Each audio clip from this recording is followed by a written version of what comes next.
Once, they were not just the centerpiece of the Trump campaign, they were the first evils out of its Pandora's box. The wall along the Mexican border and the deportation of around 11 million undocumented Americans.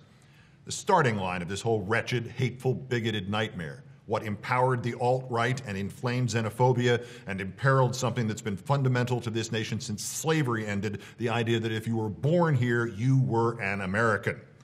The wall still comes up now and again, but what was that other thing? Oh yeah, the mass deportation.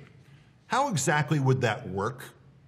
How exactly would you take 11 million people and make them, leave? Especially if, and I'm going way out on a limb here, they, didn't want to leave. 11 million people. 11 million people is the population of the entire state of Ohio. 3.5% of the population of all of us.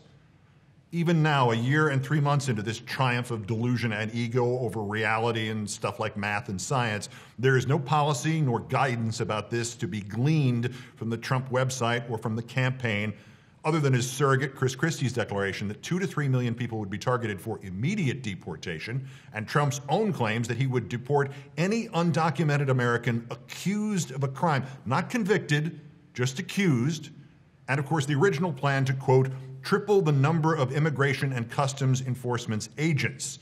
But Trump's insistence that he would do it all humanely.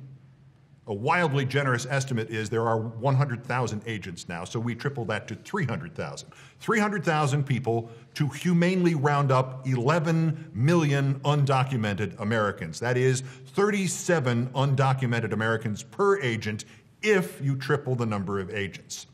If somehow the whole process from finding these people to apprehending them to giving them whatever is left of due process by then to maybe an appeal to transportation to expulsion, if that only takes 6 months per undocumented American, it currently takes on average 18 months. If it's only 6 months, Trump's deportation force could humanely get the whole job done in only 19 years, presuming that is that all the undocumented Americans cooperate. And all of their friends cooperate, and their relatives cooperate, and their employers cooperate, and ordinary Americans who think it is the work of the devil to round up and expel people who risk their lives to get here and are willing to live their lives in the shadows to stay here, presuming they also cooperate when the trucks come for their friends and their neighbors. And it would still take one agent about 19 years to get his 37 undocumented Americans out of America. Now, if, say, each case required the work of 3 members of that 300,000 person Trump deportation force, the project would not be completed until about the year 2072. And that still assumes those who are forced out do not come back in. Now, no matter what numbers and dates are actually realistic, because there's another scenario in which Trump's ethnic cleansing, I'm sorry, I meant to say humane deportation, in which the humane deportation could be concluded by 2027. There's still one giant humane problem looming in the background.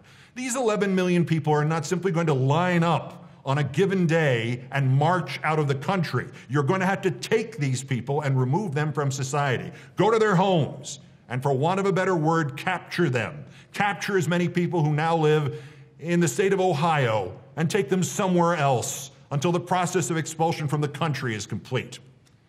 Is Donald Trump thinking of humanely keeping them in his hotels? No. There would have to be humane deportation centers of some kind. These would, in fact, be camps of some kind, and the living arrangements would necessarily be cramped, crowded, congested, confined. What is the word I'm looking for? Concentrated. That's it. The camps would be concentrated, where people would be humanely held in, concentrated places, where the deportee residents were in a humane state of being concentrated, where these humane camps had the quality of concentration. Camps with concentration.